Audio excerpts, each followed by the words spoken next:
Group four நேற்று முடிஞ்சு. அதில் சில பேர் நல்ல மன திருப்தியோடு இருப்பீங்க. பல பேர் பல கோபம், வருத்தம், குழப்பத்தோடு இருப்பீங்க. தயவுசெய்து குழப்பத்தோடு இருக்கும்போது எந்த ஒரு முடிவும் எடுக்காதீங்க. கொஞ்சம் நிதானமாக இருந்து யோசிங்க. வாழ்க்கையில் இதுவும் கடந்து போகும். தன்னம்பிக்கையோட அடுத்த அடியை எடுத்து வைங்க. இது எல்லோருக்கும் நல்ல ஒரு அனுபவமாக தான் இருக்கணும், ஒரு முடிவாக இருக்கக்கூடாது. டிஎன்பிஎஸ்சி இப்படியும் கேள்வி கேட்பேன் அப்படிங்கிற அனுபவத்தை கொடுத்துருக்காங்க.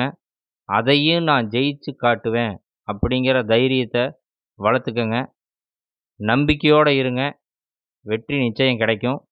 இனி வரும் காலங்களில் இணைந்து பயணிப்போம். தேர்வை வென்று காட்டுவோம். பொறுமையாக நிதானமாக இருங்க. வெற்றி நிச்சயம். தேங்க்யூ.